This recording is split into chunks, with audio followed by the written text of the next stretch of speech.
Welcome, seekers of hidden knowledge, to the mystical realm of the occult. Delve into the secrets of the universe as we journey together into the enigmatic world of ancient wisdom. Brought to you by your guide through the shadows of enlightenment, Wisdom Rocker. Uncover the mysteries, unlock the power, and journey with us as we explore the hidden depths within the pages of forgotten scrolls and ancient texts. Prepare to embark on a journey beyond the ordinary, where wisdom transcends time and knowledge is your greatest ally. Welcome to Wisdom Rocker. Prepare to awaken your inner sage. In this video, we will be uncovering the wisdom within the chapters of Lectures on Ancient Philosophy. Written by Manly P. Hall. Chapter 19. Rosicrucian and Masonic Origins. Freemasonry is a fraternity within a fraternity, an outer organization concealing an inner brotherhood of the elect. Before it is possible to intelligently discuss the origin of the craft, it is necessary to establish the existence of these two separate yet interdependent orders, the one visible and the other invisible.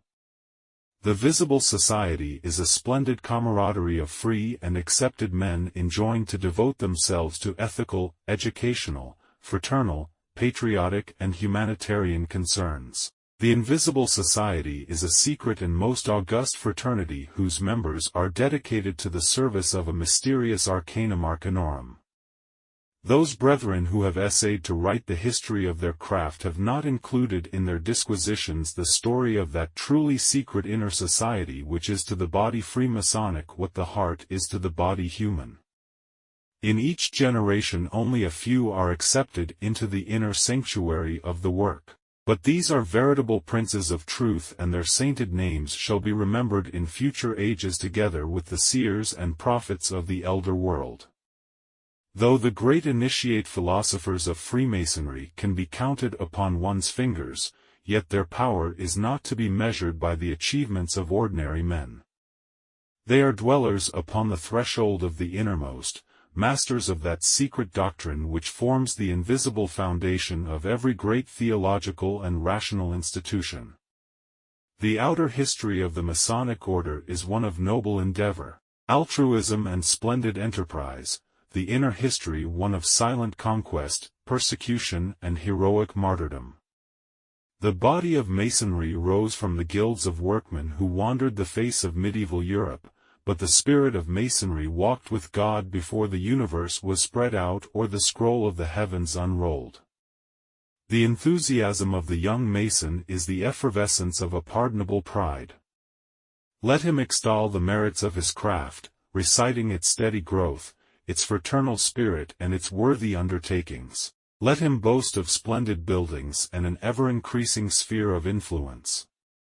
These are the tangible evidence of power and should rightly set aflutter the heart of the apprentice who does not fully comprehend as yet that great strength which abides in silence, or that unutterable dignity to be sensed only by those who have been raised into the contemplation of the inner mystery.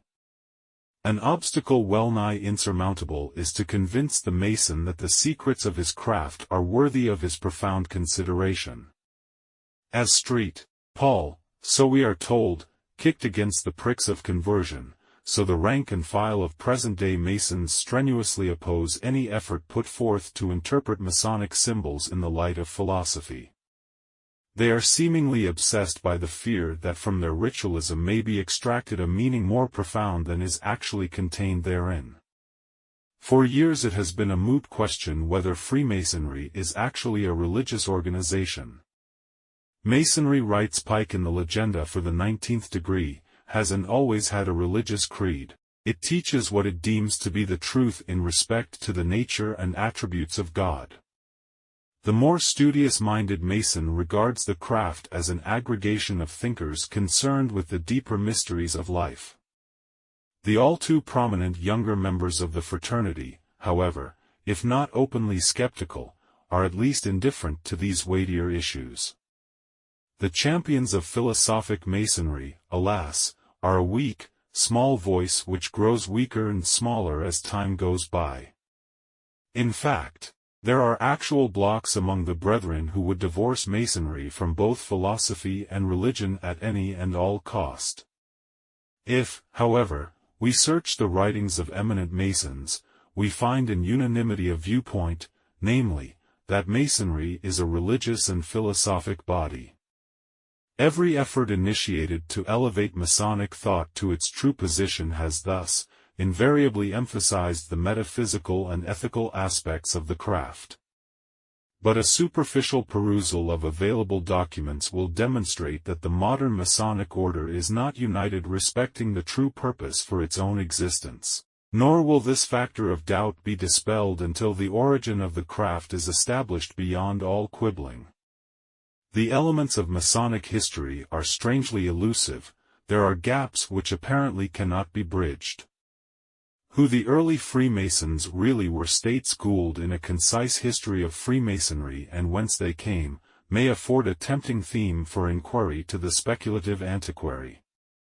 But it is enveloped in obscurity and lies far outside the domain of authentic history. Between modern Freemasonry with its vast body of ancient symbolism and those original mysteries which first employed these symbols, there is a dark interval of centuries. To the conservative Masonic historian the deductions of such writers as Higgins, Churchward, Vail and Waite, though ingenious and fascinating, actually prove nothing. That Masonry is a body of ancient lore is self-evident, but the tangible link necessary to convince the recalcitrant brethren that their order is the direct successor of the pagan mysteries, has unfortunately not been adduced to date. Of such problems as these is composed the angel with which the Masonic Jacob must wrestle throughout the night. It is possible to trace Masonry back a few centuries with comparative ease, but then the thread suddenly vanishes from sight in a maze of secret societies and political enterprises. Dimly silhouetted in the mists that becloud these tangled issues are such figures as Cagliostro, Comte d'Este, Germain and Saint Martin, but even the connection between these individuals and the craft has never been clearly defined. The writings of early Masonic history is involved in such obvious hazard as to provoke the widespread conclusion that further search is futile. The average Masonic student is content, therefore, to trace his craft back to the workmen who chipped and chiseled the cathedrals and public buildings of medieval Europe. While such men as Albert Pike have realized this attitude to be ridiculous, it is one thing to declare it insufficient and quite another to prove the fallacy to an adamantine mind. So much has been lost and forgotten, so much ruled in and out by those unfitted for such legislative revision, that the modern rituals do not in every case represent the original rites of the craft. In his Symbolism, Pike, who spent a lifetime in the quest for Masonic secrets, declares that few of the original meanings of the symbols are known to the modern order, nearly all the so-called interpretations now given being superficial. Pike confessed that the original meanings of the very symbols he himself was attempting to interpret were irretrievably lost, that even such familiar emblems as the apron and the pillars were locked mysteries, whose keys had been thrown away by the uninformed. The initiated, writes John Fellows, as well as those without the pale of the order, are equally ignorant of their derivation and import. See the Mysteries of Freemasonry. Preston, Gould, Mackey, Oliver and Pike, in fact, nearly every great historian of Freemasonry, have all admitted the possibility of the modern society being connected, indirectly at least, with the ancient mysteries, and their descriptions of the modern society are prefaced by excerpts from ancient writings descriptive of primitive ceremonials. These eminent Masonic scholars have recognized in the legend of Hiram Abiff an adaptation of the Osiris myth, nor do they deny that the major part of the symbolism of the craft is derived from the pagan institutions of antiquity when the gods were venerated in secret places with strange figures and appropriate rituals. Though cognizant of the exalted origin of their order, these historians, either through fear or uncertainty, have failed to drive home the one point necessary to establish the true purpose of Freemasonry, they did not realize that the mysteries whose rituals Freemasonry perpetuates were the custodians of a secret philosophy of life of such transcendent nature that it can be entrusted to only an individual tested and proved beyond any possibility of human frailty. The secret schools of Greece and Egypt were neither fraternal nor political fundamentally, nor were their ideals similar to those of the modern craft. They were essentially philosophic and religious institutions, and all admitted into them were consecrated to the service of the sovereign good. Modern Freemasons, however, regard their craft as neither primarily philosophic nor religious, but rather as ethical. Strange as it may seem, the majority openly ridicule the very supernatural powers and agencies for which their symbols stand. The secret doctrine that flows through Freemasonic symbols, and to whose perpetuation the invisible Masonic body is consecrated, has its source in three ancient and exalted orders. The first is the Dionysiac artificers, the second the Roman collegia, and the third the Arabian Rosicrucians. The Dionysians were the master builders of the ancient world. Originally founded to design and erect the theatres of Dionysus wherein were enacted the tragic dramas of the rituals, this order was repeatedly elevated by popular acclaim to greater dignity, until at last it was entrusted with the planning and construction of all public edifices concerned with the commonwealth or the worship of the gods and heroes.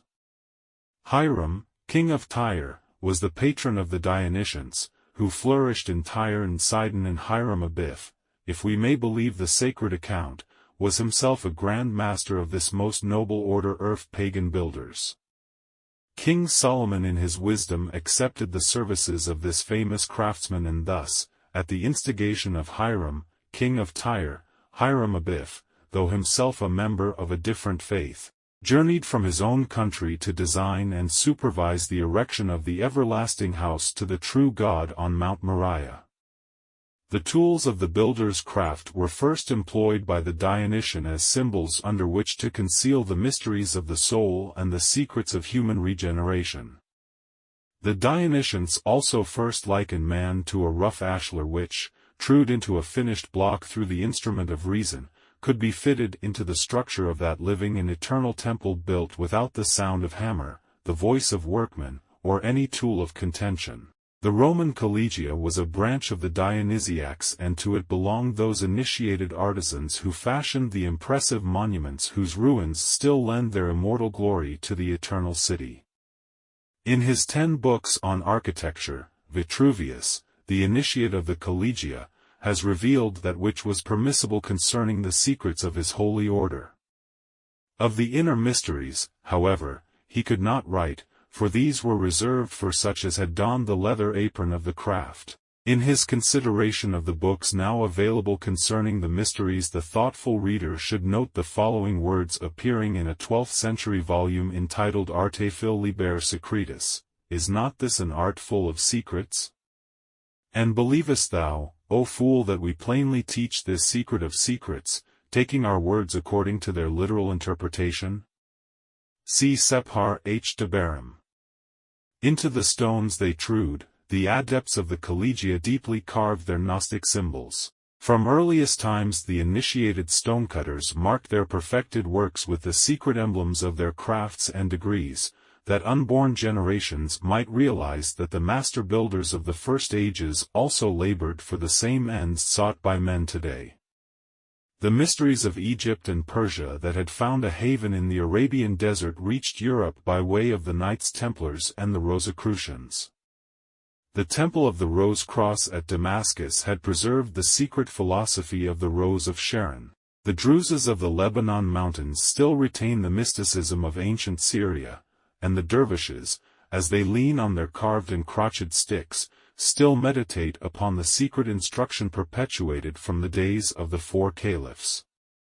From the far places of Iraq and the hidden retreats of the Sufi mystics, the ancient wisdom found its way into Europe. Was Jacques de Molay burned by the Holy Inquisition merely because he wore the red cross of the Templar? What were those secrets to which he was true even in death? Did his companion knights perish with him merely because they had amassed a fortune and exercised an unusual degree of temporal power? To the thoughtless these may constitute ample grounds, but to those who can pierce the film of the specious and the superficial they are assuredly insufficient.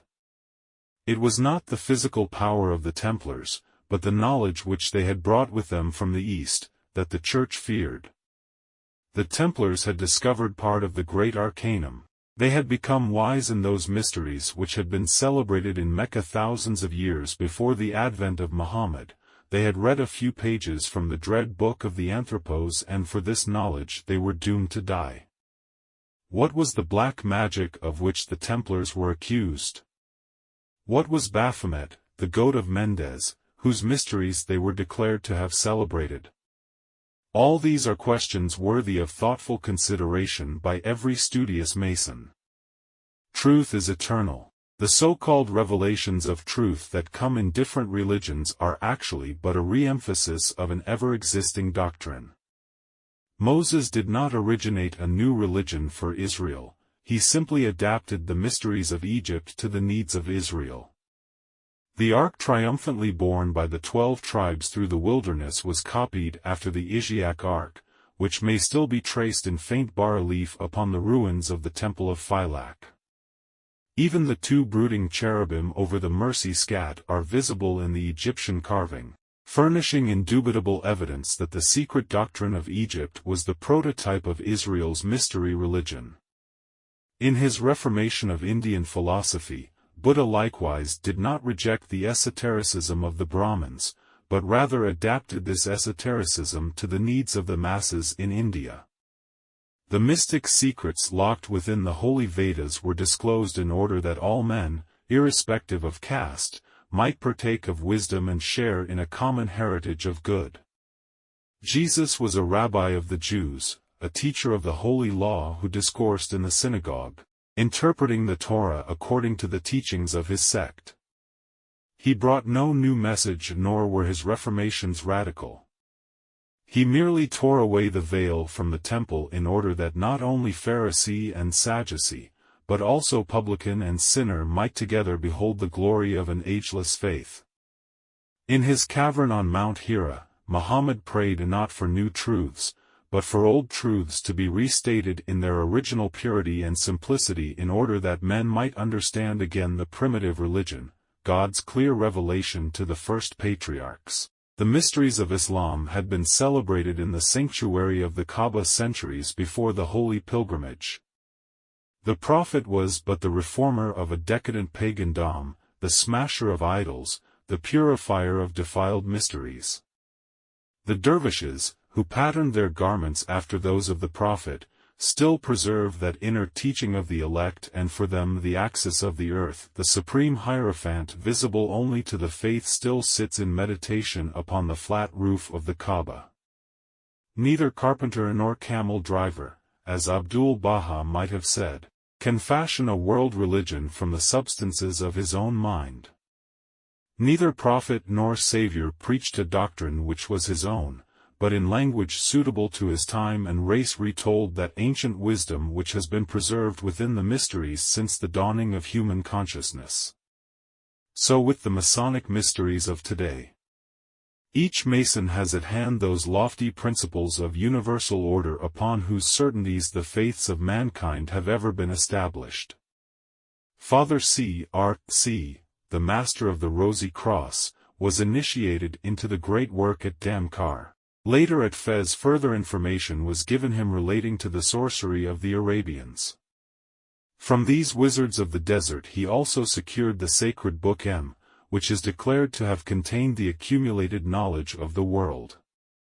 He translated this volume into Latin for the edification of his order, but only the initiates know the present hidden repository of the Rosicrucian manuscripts, charters and manifestos. From the Arabians C.R.C. also learned of the elemental peoples and how, with their aid, it was possible to gain admission to the ethereal world where dwelt the genii and nature spirits. He thus discovered that the magical creatures of the Arabian Nights' entertainment actually existed, though invisible to the ordinary mortal. From astrologers living in the desert far from the concourse of the marketplace he was further instructed concerning the mysteries of the stars, the virtues resident in the astral light, the rituals of magic and invocation, the preparation of therapeutic talismans and the binding of the genii. He became an adept in the gathering of medicinal herbs, the transmutation of metals and the manufacture of precious gems by artificial means. Even the secret of the elixir of life and the universal panacea were communicated to him. Enriched beyond the dreams of Croesus, the Holy Master returned to Europe and there established a house of wisdom which he called Domus Sancti Spiritus. This house he enveloped in clouds, it is said, so that men could not discover it. What are these clouds but the rituals and symbols under which is concealed the great arcanum, that unspeakable mystery which every true Mason must seek if he would become in reality a prince of the royal secret? Paracelsus, the Swiss Hermes, was initiated into the secrets of alchemy in Constantinople and there beheld the consummation of the magnum opus. He is consequently ended to be mentioned among those initiated by the Arabians into the Rosicrucian work. Cagliostro was also initiated by the Arabians and because of the knowledge he had thus secured incurred the displeasure of the Holy See. From the unprobed depths of Arabian Rosicrucianism issued the illustrious Comte de Saint-Germain, over whose Masonic activities the veil of impenetrable mystery still hangs. The exalted body of initiates whom he represented, as well as the mission he came to accomplish, have both been concealed from the members of the craft at large and are apparent only to those few discerning Masons who sense the supernal philosophic destiny of their fraternity. The modern Masonic order can be traced back to a period in European history famous for its intrigue both political and sociological. Between the years 1600 and 1800, mysterious agents moved across the face of the continent.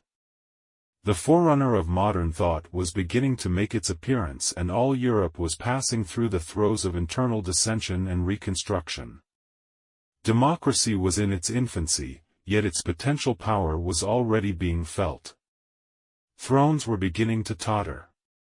The aristocracy of Europe was like the old man on Sinbad's back. It was becoming more unbearable with every passing day. Although upon the surface national governments were seemingly able to cope with the situation, there was a definite undercurrent of impending change. Out of the masses, long patient under the yoke oppression, were rising up the champions of religious, philosophic and political liberty. These led the factions of the dissatisfied, people with legitimate grievances against the intolerance of the Church and the oppression of the Crown. Out of this struggle for expression certain definite ideals materialized which have now come to be considered peculiarly Masonic. The divine prerogatives of humanity were being crushed out by the three great powers of ignorance, superstition and fear. Ignorance, the power of the mob; superstition, the power of the Church; and fear, the power of the despot. Between the thinker and personal liberty loomed the three ruffians or personifications of impediment: the torch, the crown, and the tiara. Brute force, kingly power and ecclesiastical persuasion became the agents of a great oppression, the motive of a deep unrest, the deterrent to all progress. It was unlawful to think, well-nigh fatal to philosophize, rank heresy to doubt. To question the infallibility of the existing order was to invite the persecution of the Church and the State. Together they incited the populace, which thereupon played the role of executioner for these archenemies of human liberty. Thus, the ideal of democracy assumed a definite form during these stormy periods of European history. This democracy was not only a vision, but a retrospection, not only a looking forward, but a gazing backward upon better days and the effort to project those better days into the unborn tomorrow. The ethical, political and philosophical institutions of antiquity, with their constructive effect upon the whole structure of the state, were noble examples of possible conditions. It became the dream of the oppressed to re-establish a golden age upon the earth, an age in which the thinker could think in safety and the dreamer dream in peace, when the wise should lead and the simple follow, yet all dwell together in fraternity and industry. During this period several books were in circulation, which to a certain degree registered the pulse of the time. One of these documents, More's Utopia, was the picture of a new age when heavenly conditions should prevail upon the earth. This ideal of establishing good in the world savored of blasphemy, for in that day it was assumed that heaven alone could be good.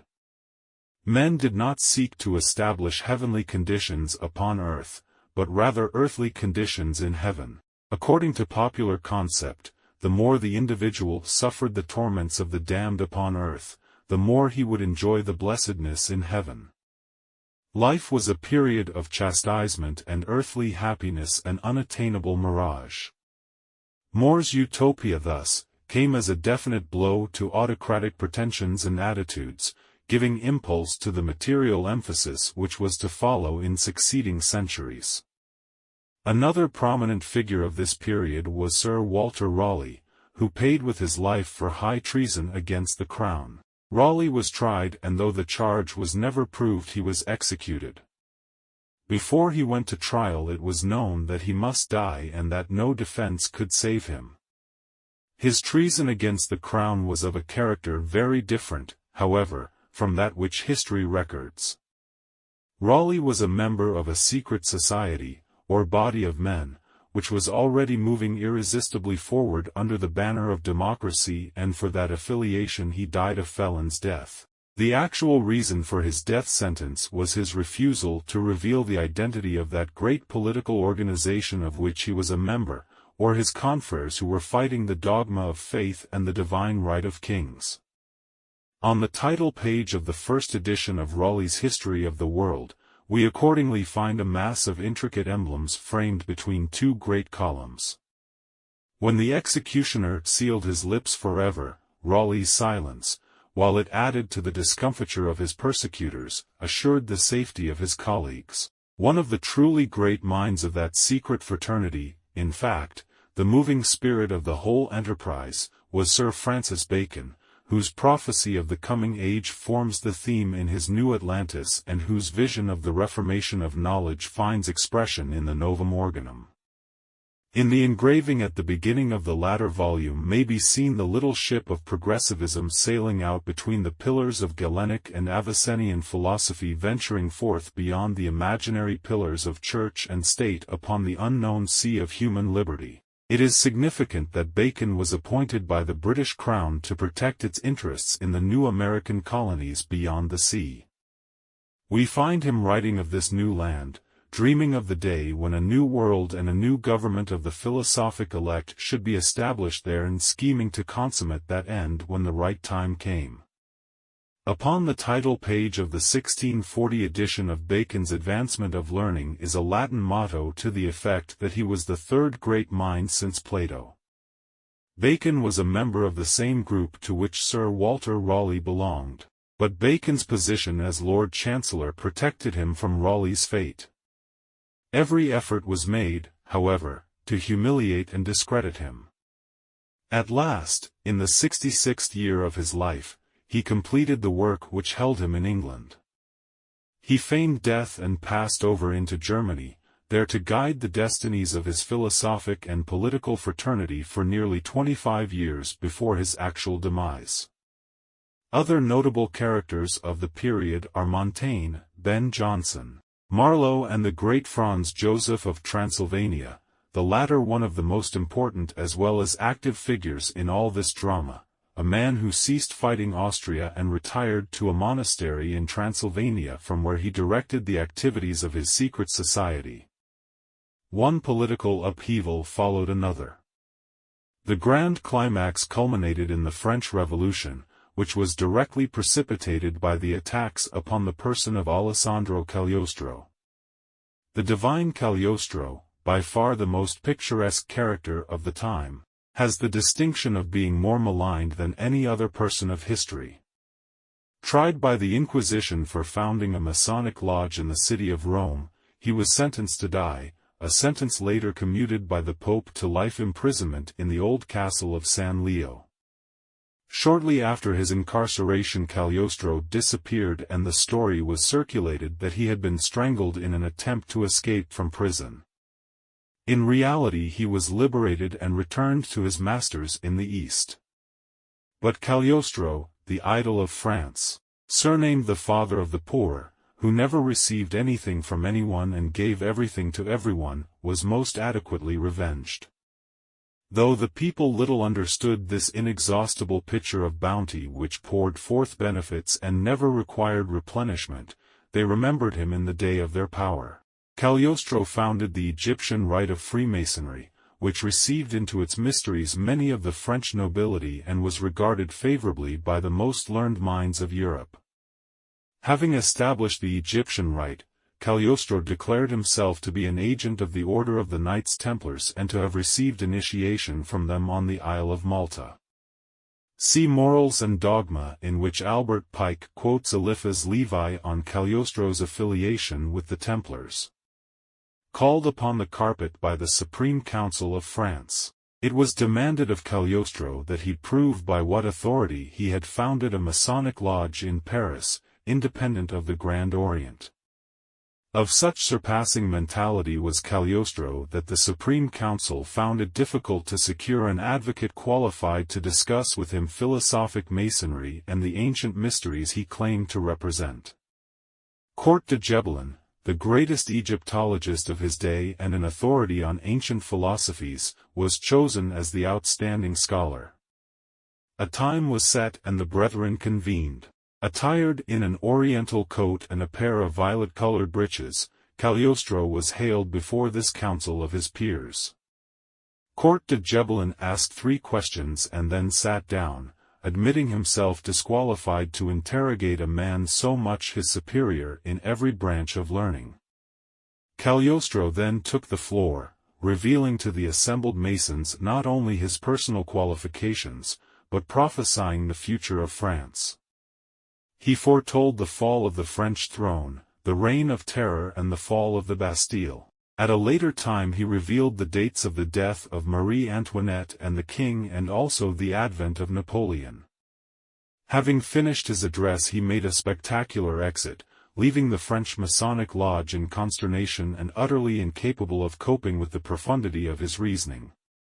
Though no longer regarded as a ritual in Freemasonry, the Egyptian rite is available and all who read it will recognize its author to have been no more a charlatan than was Plato. Then appears that charming first American gentleman Dr. Benjamin Franklin, who together with the Marquis de Lafayette, played an important role in this drama of empires. While in France Dr. Franklin was privileged to receive definite esoteric instruction. It is noteworthy that he was the first in America to reprint Anderson's Constitutions of the Freemasons, which is a most prized work on the subject though its accuracy is disputed. Through all this stormy period these impressive figures come and go, part of a definite organization of political and religious thought, a functioning body of philosophers represented in Spain by no less an individual than Cervantes, in France by Cagliostro and St. Germain, in Germany by Gichtel and Anderilli, in England by Bacon, More and Raleigh, and in America by Washington and Franklin. Coincident with the Baconian agitation in England, the Varna Fraternitatis and Confessio Fraternitatis appeared in Germany, both of these works being contributions to the establishment of a philosophic government upon the earth. One of the outstanding links between the Rosicrucian mysteries of the Middle Ages and modern Masonry is Elias Ashmole, the historian of the Order of the Garter and the first Englishman to compile the alchemical writings of the English chemists. The foregoing may seem to be a useless recital of inanities, but its purpose is to impress upon the reader's mind the philosophical and political situation in Europe at the time of the inception of the Masonic order. A philosophic clan, as it were, which had moved across the face of Europe under such names as the Illuminati and the Rosicrucians had undermined in a subtle manner the entire structure of regal and sacerdotal supremacy. The founders of Freemasonry were all men who were more or less identified with the progressive tendencies of their day. Mystics, philosophers and alchemists were all bound together with a secret tie and dedicated to the emancipation of humanity from ignorance and oppression. In my researches among ancient books and manuscripts I have pieced together a little story of probabilities which has a direct bearing upon the subject. Long before the establishment of Freemasonry as a fraternity, a group of mystics founded in Europe what was called the Society of Unknown Philosophers. Prominent among the profound thinkers who formed the membership of this society were the alchemists, who were engaged in transmuting the political and religious base metal of Europe into ethical and spiritual gold, the Kabbalists, who as investigators of the superior orders of nature sought to discover a stable foundation for human government, and lastly the astrologers who, from a study of the precession of the heavenly bodies, hoped to find therein the rational archetype for all mundane procedure. Here and there is to be found a character who contacted this society. By some it is believed that both Martin Luther and that great mystic, Philip Melanchthon, were connected with it. The first edition of the King James Bible, which was edited by Francis Bacon and prepared under Masonic supervision, bears more Mason's marks than the Cathedral of Strasbourg. The same is true respecting the Masonic symbolism found in the first English edition of Flavius Josephus' The Antiquities of the Jews. For some time the Society of Unknown Philosophers moved extraneous to the Church. Among the Fathers of the Church, however, were a great number of scholarly and intelligent men who were keenly interested in philosophy and ethics, prominent among them being the German Jesuit Athanasius Kircher, who is recognized as one of the great scholars of his day. A Rosicrucian and also a member of the Society of Unknown Philosophers as revealed by the cryptograms in his writings, Kircher was in harmony with the program of philosophic reconstruction. Since learning was largely limited to churchmen, the body of philosophers soon developed an overwhelming preponderance of ecclesiastics in its membership. The original anti-ecclesiastical ideals of the society were speedily reduced to an innocuous state and the organization gradually became an actual auxiliary of the Church. A small portion of the membership, however, maintained an aloofness from the literati of the faith, for it represented an unorthodox class, the alchemists, Rosicrucians, Kabbalists and magicians. This latter group accordingly retired from the outer body of the society that had come to be known as the Order of the Golden and Rose Cross and whose adepts were elevated to the dignity of Knights of the Golden Stone. Upon the withdrawal of these initiated adepts, a powerful clerical body remained which possessed considerable of the ancient lore but in many instances lacked the keys by which this symbolism could be interpreted. As this body continued to increase in temporal power, its philosophical power grew correspondingly less. The smaller group of adepts that had withdrawn from the order apparently remained inactive, having retired to what they termed the House of the Holy Spirit where they were enveloped by certain mists impenetrable to the eyes of the profane. Among these reclusive adepts must be included such well-known Rosicrucians as Robert Flood, Eugenius Philalethes, John Hayden, Michael Meyer and Henri Cunrath. These adepts in their retirement constituted a loosely organized society which, though lacking the solidarity of a definite fraternity, occasionally initiated a candidate and met annually at a specified place. It was the Comte de Chazal, an initiate of this order, who raised Dr. Sigismund Backstrom while the latter was on the Isle of Mauritius. In due time the original members of the order passed on, after first entrusting their secrets to carefully chosen successors.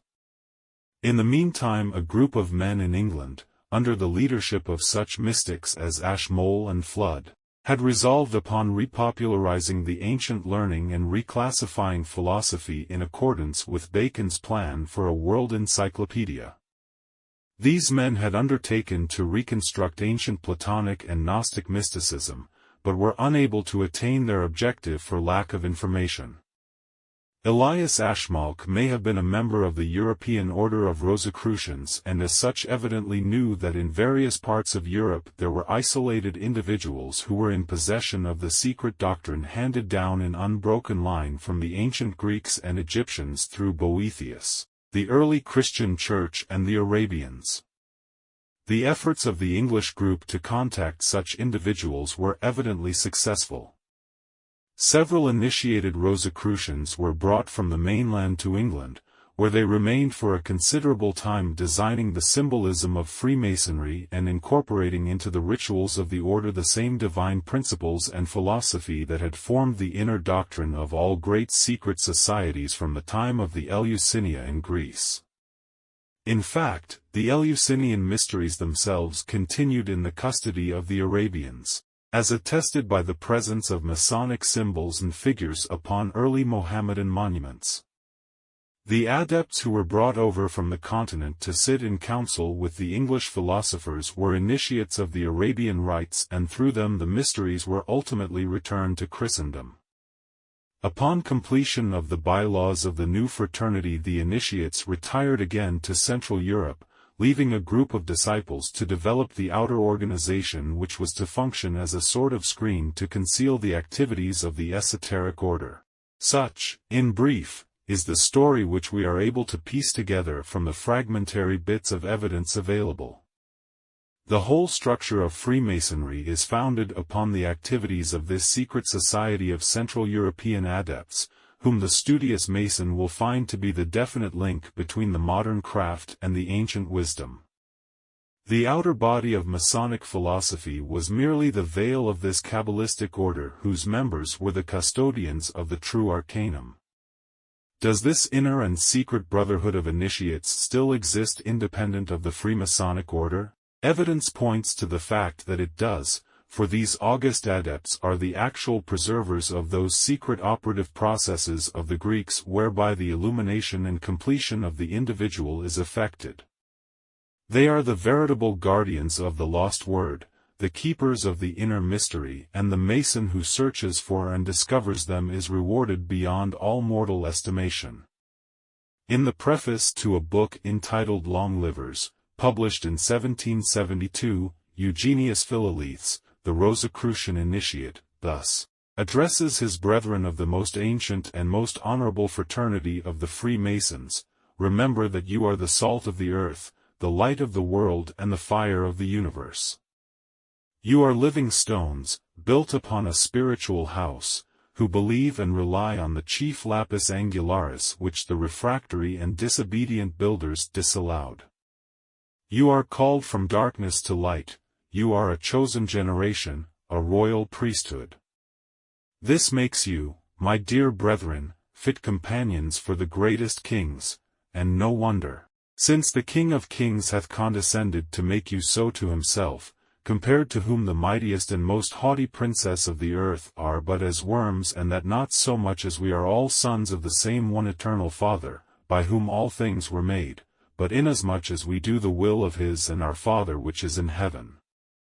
You see now your high dignity, you see what you are, act accordingly and show yourselves, what you are, men, and walk worthy the high profession to which you are called. Remember, then, what the great end we all aim at is it not to be happy here and hereafter? For they both depend on each other. The seeds of that eternal peace and tranquility and everlasting repose must be sown in this life, and he that would glorify and enjoy the sovereign good then must learn to do it now, and from contemplating the creature gradually ascend to adore the Creator. Of all obstacles to surmount in matters of rationality, the most difficult is that of prejudice.